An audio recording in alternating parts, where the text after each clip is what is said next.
नमस्कार, खबर अभी तक देख रहे हैं आप और मैं हूं आपके साथ नासिर कुरैशी और इस खास बुलेटिन में आपको रूबरू कराएंगे अब तक की बड़ी और अहम खबरों से। ब्रेकिंग बुलेटिन की शुरुआत करते हैं बिहार की चुनाव की खबर से। बिहार में धुआंधार प्रचार किया जा रहा है, अलग अलग पार्टियों के नेताओं की तरफ से अपनी जीत के दावे किए जा रहे हैं और आज आरा, नवादा और पटना में रैलियों को संबोधित करेंगे देश के प्रधानमंत्री नरेंद्र मोदी। मुजफ्फरपुर और वैशाली के महुआ में गृहमंत्री अमित शाह की जनसभा होनी है और नेता विपक्ष राहुल गांधी आज खगड़िया में रैली को संबोधित करेंगे। 6 नवंबर को बिहार में पहले चरण का चुनाव होगा और उससे पहले सभी नेताओं ने अपनी ताकत झोंक दी है। सभी की तरफ से जीत के दावे किए जा रहे हैं, अपने विरोधियों पर वार किए जा रहे हैं।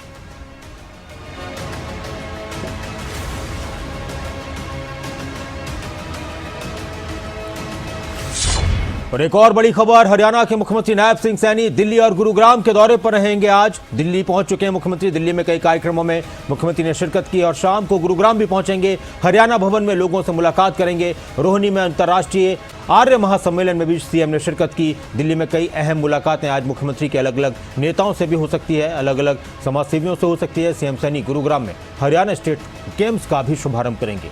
आज से शुरू होने वाले ये गेम्स 8 नवंबर तक चलेंगे और हरियाणा की धरती वैसे भी खेलों के लिए मशहूर है। हरियाणा के खिलाड़ी देश और प्रदेश का नाम दुनिया भर में रोशन कर चुके हैं। तो हरियाणा में एक बार फिर से स्टेट गेम्स की शुरुआत हो रही है, जिसका शुभारंभ मुख्यमंत्री नायब सिंह सैनी की तरफ से किया जाएगा।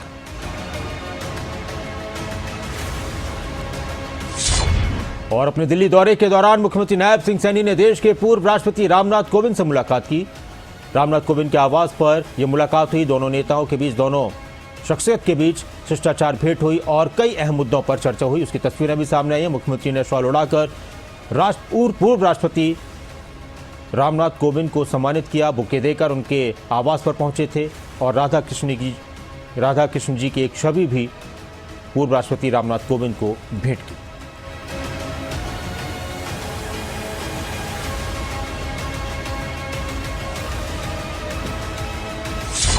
दिल्ली में अंतर्राष्ट्रीय आर्य महासम्मेलन में पहुंचे मुख्यमंत्री नायब सिंह सैनी। रोहिणी में यह कार्यक्रम हुआ है। कार्यक्रम का आयोजन रोहिणी इलाके में किया गया। कार्यक्रम को मुख्यमंत्री ने संबोधित भी किया। इस दौरान मुख्यमंत्री की तरफ से क्या कुछ कहा गया वो आपको सुनाते हैं। भारत माता की, भारत माता की। आज मेरे लिए ये बहुत ही परम सौभाग्य का दिन है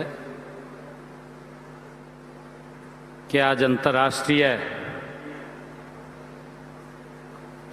आर्य महासम्मेलन के 150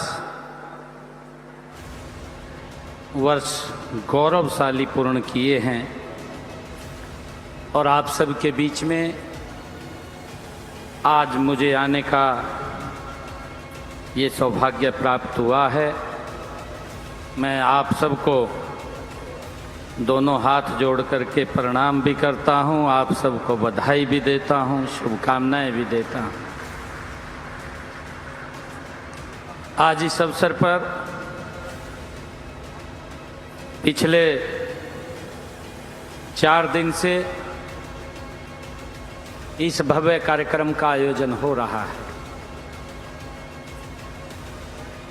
देश के यशस्वी प्रधानमंत्री, दुनिया के लोकप्रिय नेता आदरणीय नरेंद्र मोदी जी का भी मार्गदर्शन हम सबको मिला है। आज के इस कार्यक्रम में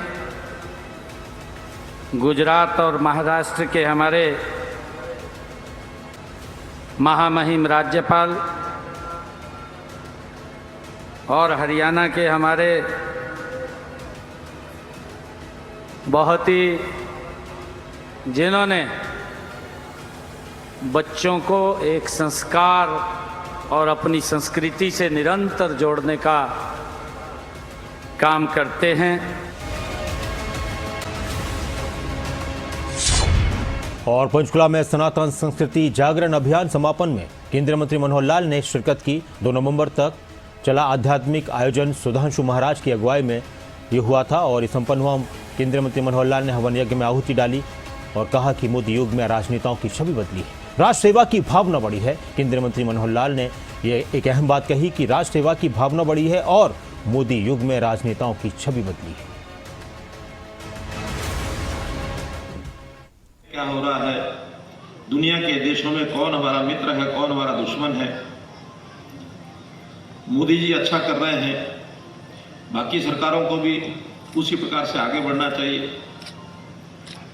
हर राजनेता को राष्ट्र की चिंता ही करनी चाहिए। ये भी भली भांति हमको मालूम है कि इस पिछले 10-11 वर्षों में जो एक वातावरण बना है देश में, चेतना आई है, राजनीतिक लोग भी सेवाभावी हुए हैं, राष्ट्रभक्ति मन में आई है, उनकी छवि सुधरी है। आदरणीय मोदी जी को एक बार जब प्रधानमंत्री नहीं बने थे, एक पत्रकार ने पूछा, मोदी जी आप प्रधानमंत्री बनने जा रहे हैं, 2013 में जब उनकी घोषणा हो गई थी तब की बात है, सबसे बड़ा चैलेंज आपके सामने क्या है? थोड़ी देर सोचा उन्होंने, पत्रकार ने पूछा पता नहीं कौन सी समस्या की बात करेंगे, ये समस्या बहुत बड़ी है, इसको हल करना है, देश की रक्षा करनी है, सेनाओं का मुकाबला यानी दुश्मनों का मुकाबला सेनाएं करें, इसकी ओर हमारा चैलेंज है। लेकिन बहुत सरल तरीके से उन्होंने एक पंक्ति कही, उनका देखिए मेरे सामने सबसे बड़ा चैलेंज है मेरी बिरादरी के लोगों की छवि को सुधारना। राजनेताओं की जो छवि होती थी, हम सब सामान्य समाज में जब सुनते थे ये नेता है, अच्छे लोग तो ये कहते थे मुझे नेता मत कहो, कुछ भी कहो, लेकिन समाज में नेता है तो जरूर उसकी कोई ना कोई 2-4 कमियां उसी समय बता देते हैं। नेता बनना अच्छे आदमियों का काम नहीं था, लेकिन मोदी जी के आने के बाद वास्तव में इन पिछले 11 वर्षों में उन्होंने उस छवि को बदला है। आज बड़े बड़े ऐसे राष्ट्र नेता हैं, देश और समाज के लिए सब करते। आपने कुल मिलाकर के समाज के लोगों को जिस प्रकार की दिशा देने की बात आप कर रहे हैं, बहुत सराहनीय है कि अपना तो विचार करना ही है, लेकिन भगवत कृपा, भगवत शरण में जाकर के और उस कृपा से समाज के लिए भी काम करो, जिसका आप स्वयं उदाहरण है। आपने जो गुरुकुलों की बात कही है, उसके पीछे तो एक ही कारण होगा ना, कि ऐसे गुरुकुलों में हम विद्यार्थियों को लाकर के शिक्षा दें, उनका जीवन चरित्र, उनका मानव निर्माण का काम ये पूरा होना चाहिए, ताकि समाज के लिए काम करेंगे, देश के लिए काम करेंगे। व्यक्तिगत काम तो हर कोई करता है, और जो इस प्रकार के अपने जीवन यापन करते हुए 1 पीढ़ी, 2 पीढ़ी, 3 पीढ़ी जब चले जाते हैं, तो तीसरी पीढ़ी के लोगों को पूछा जाए, हो सकता है कि दादा का नाम पता हो कि आपके दादा के पिता का नाम क्या है, कोई 1-2% लोग बता पाते हैं, बाकी नहीं बता पाते। लेकिन अगर किसी महापुरुष का नाम पूछ लिया जाए जिसने समाज के लिए, देश के लिए कुछ किया है, 5000 साल पहले के व्यक्ति को भी हम नमन करते हैं, उसको श्रद्धा से देखते हैं। क्यों? क्योंकि उन्होंने समाज के लिए कुछ किया है। व्यक्ति निर्माण अपने आप में बहुत बड़ा काम है मित्रों। स्वामी जी इस काम को आप कर रहे हैं, मैं आपके प्रति नतमस्तक होता हूं। निर्माण में बहुत सी चीजें हैं।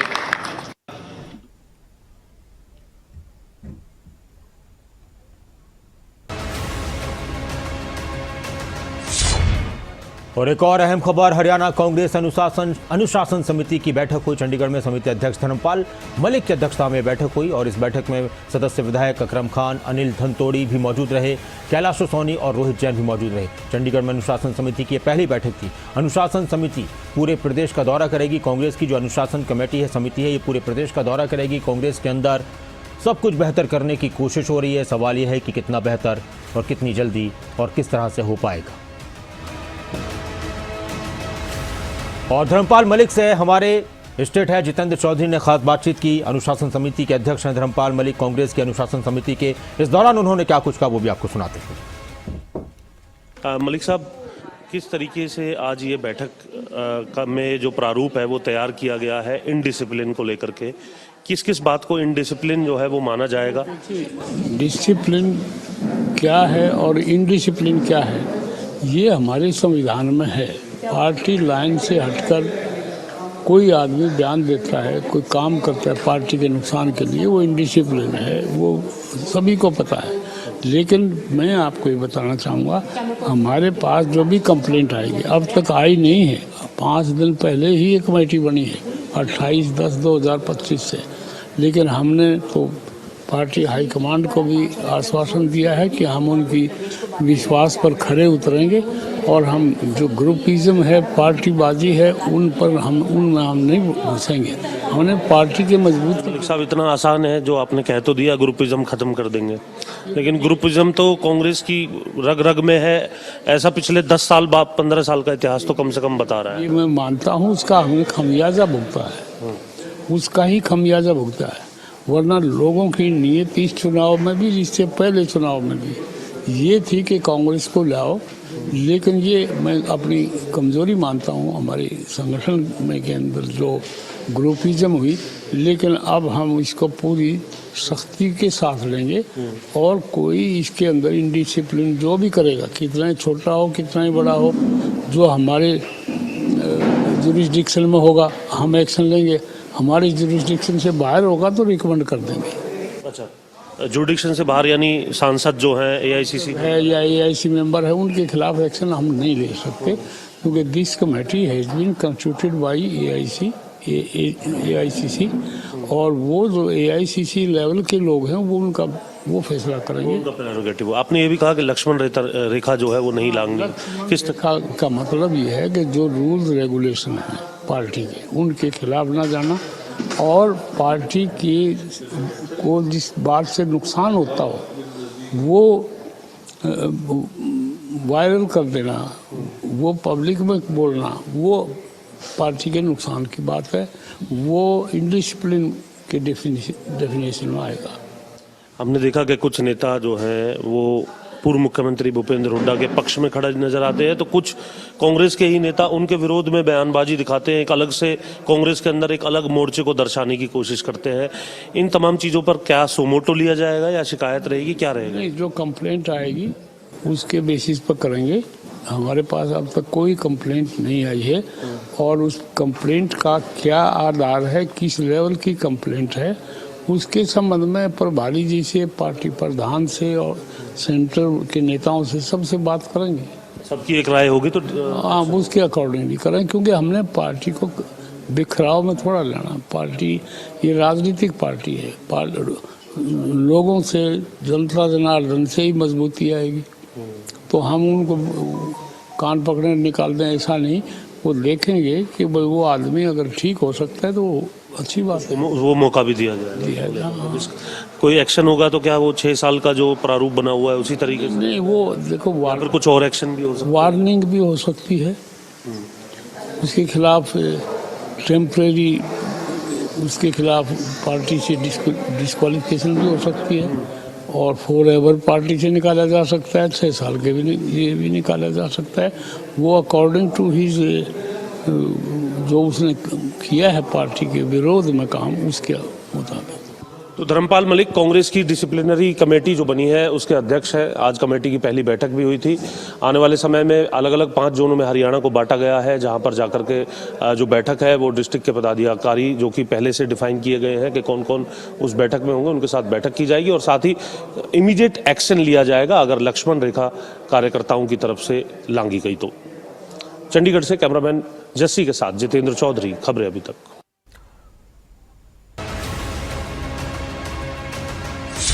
और हरियाणा के नेता प्रतिपक्ष भूपेंद्र सिंह हुड्डा ने बीजेपी पर जमकर निशाना साधा। उन्होंने कहा कि 2014 में हरियाणा प्रति व्यक्ति आय में नंबर 1 था। बीजेपी की सरकार आने के बाद विकास की रफ्तार थम चुकी है। राज्य में विकास का कोई बड़ा कार्य नहीं हुआ। कांग्रेस राज में हरियाणा तरक्की की राह पर था। थोड़ा सा उन्होंने सुनने में आपको गलती होगी। वो ये कहते हैं जिस स्पीड से हरियाणा नीचे जा रहा है, 2014 में नंबर 1 छोड़ा था, आज कौन से स्थान पर खड़ा है? आज कानून व्यवस्था कितनी अच्छी थी। जब तक प्रदेश की कानून व्यवस्था नहीं होगी किसी भी प्रदेश की, आगे ना तो इन्वेस्टमेंट कहीं आएगी ना आगे विकास का होता है। आज आपको सबको मालूम है, ये मेरे नहीं है, जो गृह मंत्रालय है उन्होंने जो सर्वे किया उसमें हरियाणा पूरे देश में सबसे ज़्यादा असुरक्षित प्रदेश है। कोई अपने आप को सुरक्षित महसूस नहीं कर रहा। 60 जो है ऑर्गेनाइज्ड गैंग्स यहाँ कर रहे हैं काम। कल भी पकड़े गए, कुछ रोज ही कर रहे हैं। और बीजेपी के प्रदेश अध्यक्ष मोहनलाल कौशिक ने कांग्रेस पर निशाना साधा और कहा कि कांग्रेस जीरो से शुरू हुई, अब जीरो पर ही खत्म होगी। हरियाणा में कांग्रेस का भविष्य खत्म हो चुका है। जनता कांग्रेस की राजनीति को समझ चुकी है। मोहनलाल कौशिक ने कहा कि बीजेपी की नीतियों पर बढ़ रहा है जनता का भरोसा।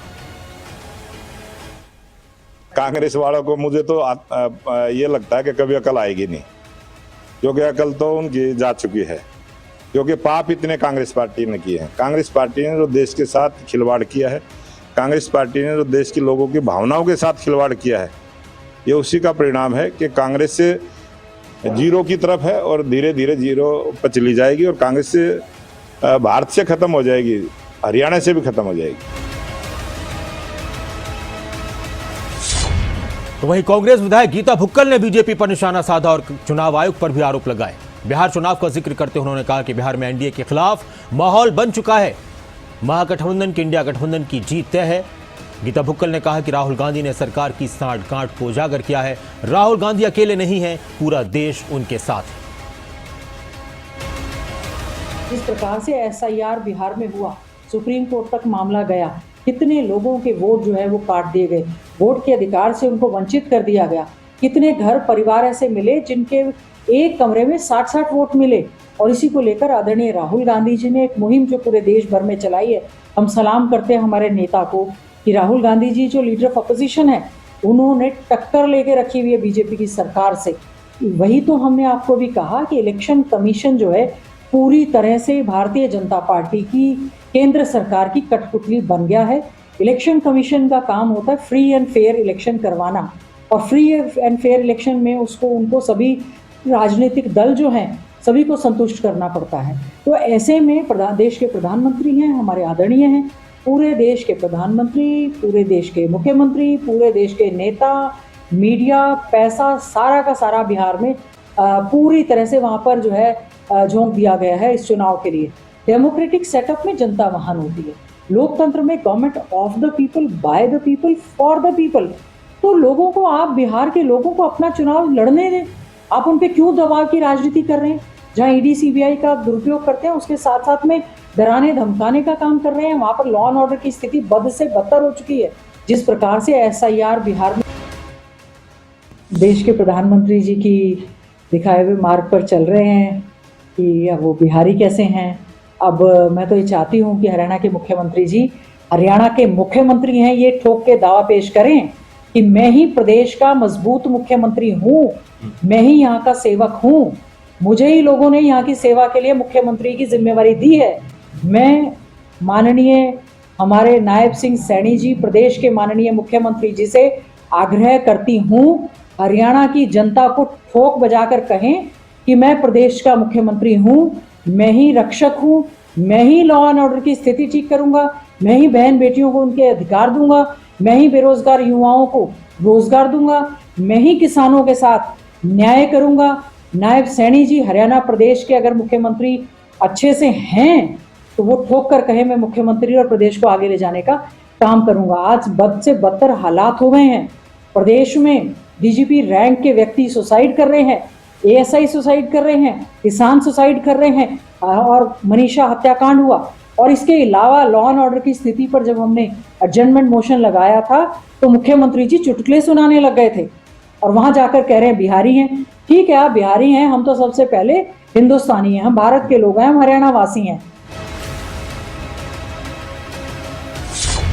और इनेलो नेता करण चौटाला को इनेलो में एक नई जिम्मेदारी मिली है। करण चौटाला को राष्ट्रीय मीडिया प्रभारी नियुक्त किया गया है। इनेलो के राष्ट्रीय अध्यक्ष अभय चौटाला ने पत्र जारी कर करण चौटाला को ये जिम्मेदारी दी और उन पर यह भरोसा जताया है।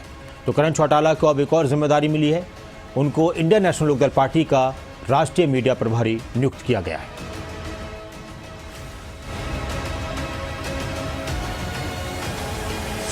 और रेवाड़ी में अवैध प्लॉटिंग की खेल की खबरें लगातार सामने आई। बाबल, पातूहेड़ा, धारूहेड़ा में काटी जा रही अवैध कॉलोनियां। डीटीपी की कार्रवाई के बावजूद यह अवैध निर्माण नहीं रुक रहे। रसूखदार दलालों को लेकर यह खबर है कि वो अवैध कॉलोनियों में जमीन की रजिस्ट्री करवा रहे हैं। डीटीपी मनदीप सेहक का बयान, एनफोर्समेंट ब्यूरो और विभाग इस पर बेहतरीन काम कर रहे हैं। 2019 से 2024 तक कई जगहों पर कार्रवाई की गई है। 99 अवैध कॉलोनियों को चिन्हित कर कार्रवाई की गई है। अवैध कॉलोनियों में ना तो प्लाट लोग खरीदें और ना ही किसी तरह के किसी के झांसे में आए। मैं यही कहना चाहूँगा आम जन को कि भाई आप अवैध कॉलोनियों में अपना इन्वेस्टमेंट ना करें, और ये समय समय पर टूटती रहती हैं और आगे भी टूटती रहेंगी। और इसमें बाकायदा हम इस बार तो डिस्ट्रिक्ट एडमिनिस्ट्रेशन सभी मिलके हमने उन लोगों ने टास्क फोर्स में भी एक बड़ा स्ट्रॉन्ग डिसीजंस लिए हैं कि हम किसी भी तरीके की कॉलोनीज़ को अब अपने नहीं देंगे और रेगुलरली इन पे एक्शंस होते रहेंगे हमारे देश में और अलग अलग प्रदेशों में बुलडोजर की कार्रवाई को लेकर तरह तरह की बातें होती हैं। कई बार बुलडोजर बहुत सारे सपनों को तोड़ देता है, नेस्त नाबूद कर देता है, लेकिन कभी कभी आंसुओं के सामने बुलडोजर भी हार जाता है। अलीगढ़ से एक ऐसा ही वाकया सामने आया है जब बच्चे रोने लगे और कहने लगे कि हमारा स्कूल मत तोड़। अलीगढ़ के बरोला में स्कूल तोड़ने पहुंचा बुलडोजर और बुलडोजर को देखकर बच्चे रोने लगे थे। शिक्षिका कार्रवाई के दौरान भावुक हो गई और ये दृश्य सामने आया। झुग्गी झोंपड़ियों को ध्वस्त करने का ये प्लान चल रहा था और इसी दौरान बुलडोजर की कार्रवाई को लेकर जो तस्वीर सामने आई वो भावुक करने वाली थी। बरोला में एडीए की कार्रवाई के दौरान माहौल भावुक हो गया। बन्ना देवी थाना इलाके के बरोला में जब एडीए स्कूल तोड़ने के लिए एडीए बुलडोजर पहुंचा तो बुलडोजर को देखकर ये बच्चे रोने लगे। बच्चों की स्थितियों को आप देख सकते हैं। बुलडोजर चलाकर 10,000 वर्ग मीटर की भूमि को मुक्त कराया गया और जब स्कूल के कुछ हिस्से पर बुलडोजर चला तो ये तस्वीर सामने आई और उसके बाद जो एडीए के अधिकारी थे, रोते बच्चों को देखकर उनका भी दिल पसीज गया और उन्होंने इस निर्माण को, इस जो यहाँ पर स्कूल बनाया गया था स्थायी रूप से गरीब बच्चों के लिए, उसको तोड़ने से रोक दिया। और अब इस स्कूल को एडीए के अधिकारियों ने स्कूल ध्वस्त करने के बजाय शिफ्ट करने के लिए 2 दिन का समय दिया है। बन्ना देवी थाना इलाके के बरोला में एलमपुर आवासीय योजना के पास ये मामला है।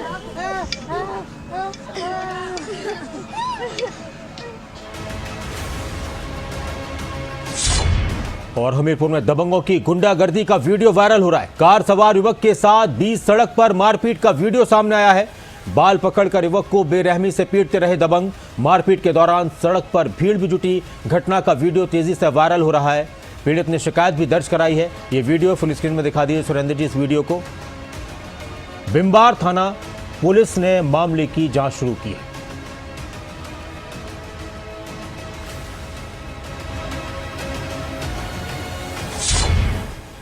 और आज क्रिकेट वर्ल्ड कप में महामुकाबला होने जा रहा है। जी हां, महिला वर्ल्ड कप का फाइनल मैच है आज। साउथ अफ्रीका की टीम के सामने होगी हमारी भारतीय क्रिकेट टीम और भारत ने सेमीफाइनल में जिस तरह से शानदार प्रदर्शन करते हुए 7 बार की चैंपियन ऑस्ट्रेलिया को हराया है, सभी भारतीयों के अंदर जोश है और पूरा देश ये दुआ कर रहा है कि अब पहली बार भारतीय क्रिकेट टीम, भारतीय महिला क्रिकेट टीम देश के लिए वर्ल्ड कप जीते, क्योंकि इससे पहले भी 2 बार हमारी टीम, भारत की टीम वर्ल्ड कप के फाइनल में पहुंच चुकी है, लेकिन कभी भी वर्ल्ड कप नहीं जीता। और इसी तरह से अगर बात की जाए अफ्रीका की टीम की, साउथ अफ्रीका की टीम भी कभी भी विश्व कप नहीं जीत पाई है। दोपहर 3 बजे से मैच शुरू हो जाएगा। भारतीय फैंस की तरफ से, पूरे देश की तरफ से भारतीय क्रिकेट टीम की कप्तान हरमनप्रीत और सभी क्रिकेट खिलाड़ियों के लिए शुभकामनाएं।